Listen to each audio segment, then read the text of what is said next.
Assalamualaikum warahmatullahi wabarakatuh. Dalam video ini kami akan membahas mengenai statistika matematika dengan judul materi distribusi seragam atau uniform. Sebelum kita membahas materi, berikut adalah biodata dari kami. Yang pertama ada Saudari Nur Hasanah, kedua ada Saudara Mukodam Fajar, ketiga ada Saudari Resti Andrianingsih, dan keempat ada Saudari Anissa. Selanjutnya ada Saudara Rizky Dayatullah, dan yang terakhir ada Saudari Selvi Anggraini. Dalam video kali ini kami membahas 3 subpembahasan. Yang pertama, kita membahas mengenai definisi dari distribusi seragam. Yang kedua, kita membahas mengenai teorema. Dan yang terakhir, kita membahas mengenai latihan soal mengenai distribusi seragam.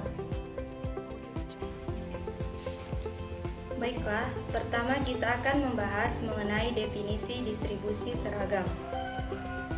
Di mana definisi distribusi seragam adalah perubahan acak X dikatakan berdistribusi seragam jika dan hanya jika fungsi densitas berbentuk Fx sama dengan seper beta dikurang alfa, di mana X lebih besar dari alfa, X lebih kecil dari beta. Atau Fx sama dengan 0, di mana X lainnya. Notasi peubah acak X berdistribusi seragam yaitu X berdistribusi seragam dengan parameter alfa dan beta.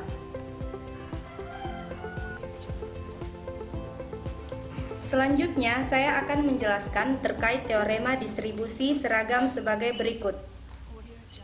Di mana yang pertama adalah mu sama dengan 1/2 dalam kurung alfa tambah beta. Di mana pembuktiannya yaitu mu sama dengan EX sama dengan integral negatif tak hingga menuju tak hingga X dikali Fx dx sama dengan integral negatif tak hingga menuju alfa X dikali Fx dx ditambah integral alfa menuju beta X dikali Fx dx ditambah integral beta menuju tak hingga X dikali Fx dx sama dengan integral negatif tak hingga menuju alfa X dikali 0 dx ditambah integral alfa menuju beta X dikali seper beta dikurang alfa dx ditambah integral beta menuju tak hingga X dikali 0 dx sama dengan 0 ditambah seper beta dikurang alfa dikali 1/2 X kuadrat X sama dengan alfa menuju beta ditambah 0 sama dengan 1/2 dalam kurung beta kuadrat dikurang alfa kuadrat per beta dikurang alfa. I sama dengan EX sama dengan 1/2 alfa tambah beta.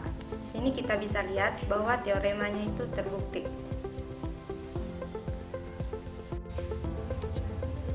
Adapun teorema yang kedua yaitu sigma kuadrat sama dengan 1/2 kali beta kurang alfa kuadrat.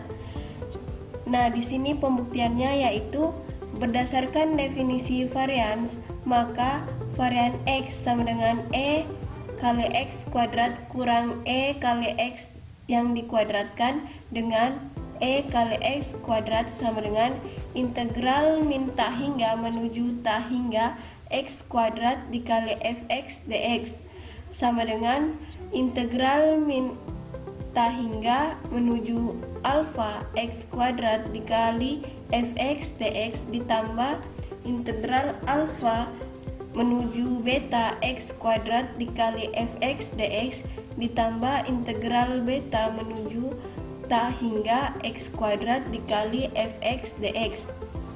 Nah, nilai Fx di sini kita substitusikan sehingga menjadi integral min tak hingga menuju alfa X kuadrat dikali 0 dx ditambah integral alfa menuju beta X kuadrat dikali seper beta kurang alfa dx ditambah integral beta menuju tak hingga X kuadrat dikali 0 dx, sehingga diperoleh 0 ditambah 1 beta kurang alfa kali 1/3 x pangkat 3 dengan batasan x sama dengan alfa menuju beta tambah 0 sama dengan 1/3 dikali beta pangkat 3 kurang alfa pangkat 3 per beta kurang alfa, sehingga kita peroleh E kali X kuadrat sama dengan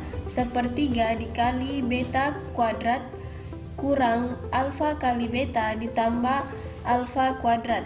Jadi varian X sama dengan 1/3 beta kuadrat kurang alfa kali beta ditambah alfa kuadrat dikurang 1/4 alfa tambah beta kuadrat, sehingga diperoleh 1/12 dikali beta kuadrat kurang 2 alfa beta ditambah alfa kuadrat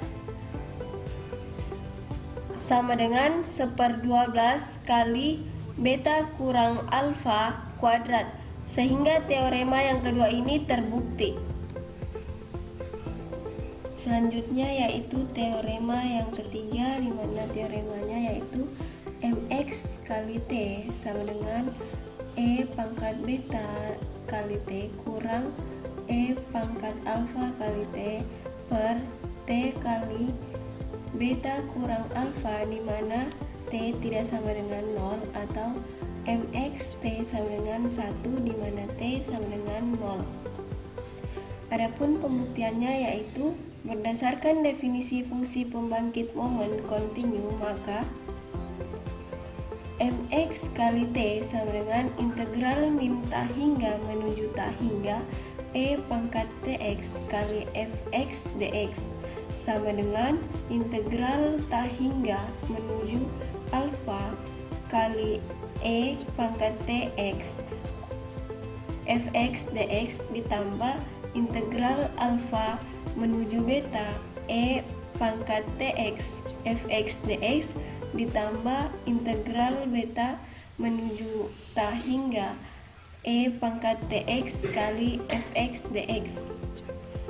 Nilai fx-nya ini kita substitusikan sehingga diperoleh integral min ta hingga menuju alfa e pangkat tx kali 0 dx ditambah integral alfa menuju beta e pangkat tx kali 1 beta kurang alfa dx ditambah integral beta menuju ta hingga e pangkat tx kali 0 dx, sehingga diperoleh 0 tambah 1 beta kurang alfa dikali 1 t e pangkat tx dengan batasan x sama dengan alfa menuju beta ditambah 0, sehingga diperoleh mx kali t sama dengan e pangkat beta kali t kurang e pangkat alfa kali t per t kali beta kurang alfa, di mana t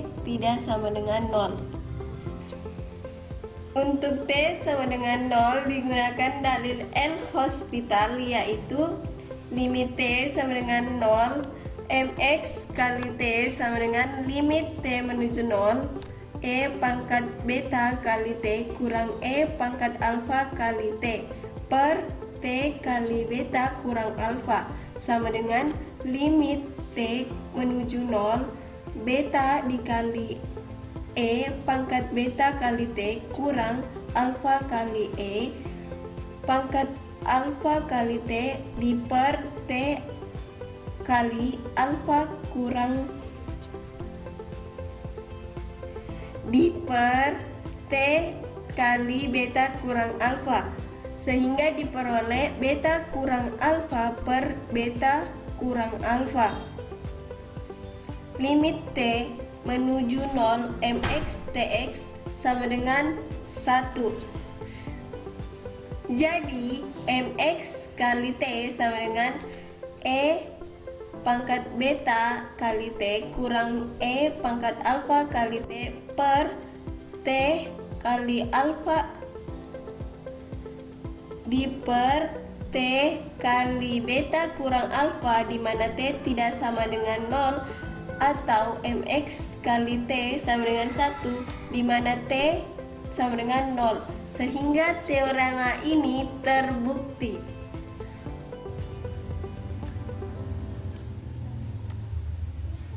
Untuk langkah selanjutnya kita akan membahas contoh soal distribusi seragam. Jadi, apakah artinya jika Y berdistribusi seragam dengan parameter 1 dan 3, kemudian kita akan menuliskan bentuk densitasnya. Kita lanjut ke penyelesaian. Y berdistribusi seragam dengan parameter 1,3, artinya bahwa acak Y berdistribusi dengan parameter alfa sama dengan 1 dan beta sama dengan 3. Fungsi densitas Y berbentuk Fy sama dengan 1/2, di mana Y lebih besar daripada 1 dan Y lebih kecil dari 3, atau Fy sama dengan 0 di mana Y lainnya.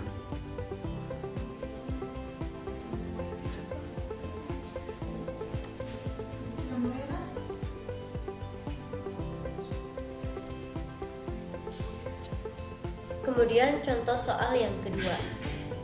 Contoh soal yang kedua ini, misalnya kita mempunyai suatu fungsi identitas dari X yang berbentuk Gx sama dengan 1/4 dengan intervalnya, yaitu X lebih besar dari 0 sampai dengan interval X lebih kecil dari 4. Dan ketika intervalnya X yang lainnya, maka Gx ini akan bernilai 0.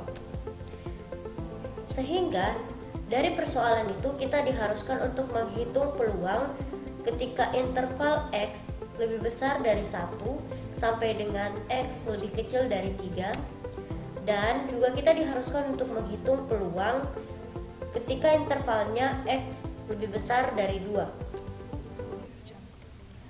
Penyelesaian yang pertama, untuk menghitung peluang ketika intervalnya dari X lebih besar dari 1 sampai dengan X lebih kecil dari 3, maka kita menggunakan satu rumus, yaitu integral dengan batasan bawah dan batasan atas Gx dx, sehingga kita dapatkan integral dengan batasan bawah 1 menuju 3 1/4 dx.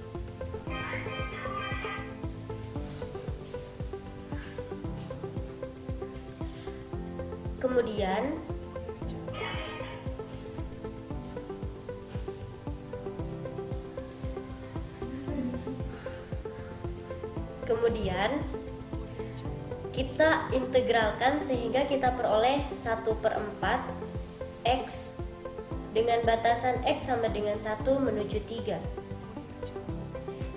Kemudian kita integralkan, kita substitusikan nilai batasannya ke dalam persamaan X-nya, sehingga kita peroleh 2/4.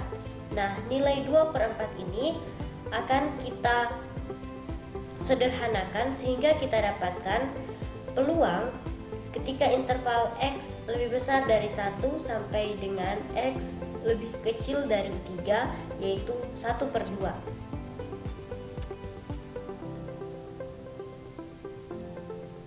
Nah, kemudian yang kedua,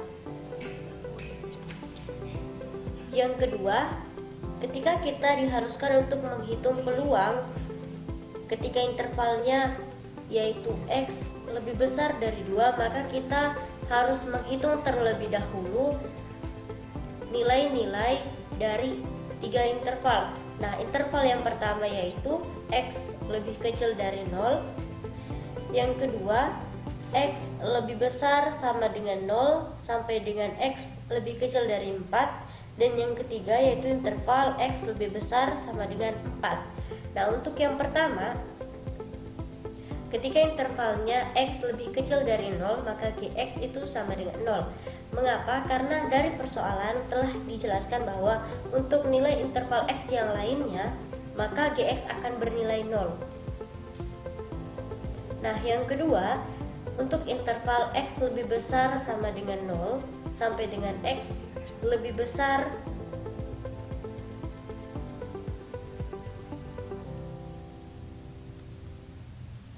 Untuk interval yang kedua yaitu X lebih besar sama dengan 0 sampai dengan X lebih kecil dari 4, maka kita peroleh Gx sama dengan integral dari batasan negatif tak hingga menuju X gt dt. Kemudian kita pisahkan sehingga kita peroleh integral dengan batasan negatif tak hingga sampai menuju 0 gt dt ditambah integral dengan batasan 0 menuju X gt dt.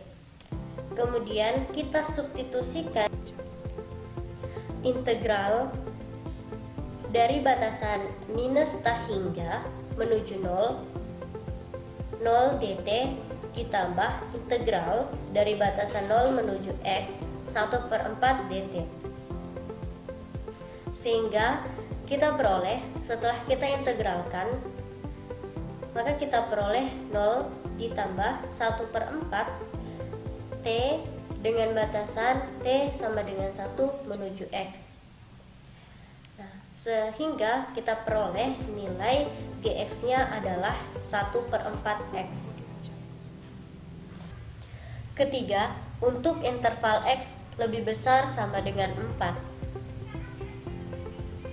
Gx sama dengan integral dari batasan negatif tak hingga menuju X gt dt.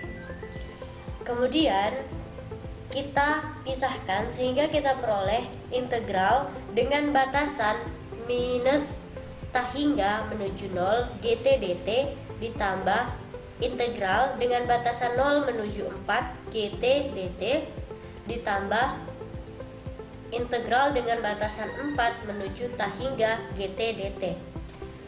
Kemudian kita substitusikan nilai Gx ke dalam gt sehingga kita peroleh integral dengan batasan negatif tak hingga menuju 0 dt ditambah integral dengan batasan 0 menuju 4 1/4 dt ditambah integral dengan batasan 4 menuju tak hingga 0 dt. Kemudian kita integralkan sehingga kita peroleh 0 ditambah 1/4 T dengan batasan T sama dengan 0 menuju 4 ditambah dengan 0. Kemudian akan kita peroleh nilai Gx untuk interval X lebih besar sama dengan 4 yaitu 1.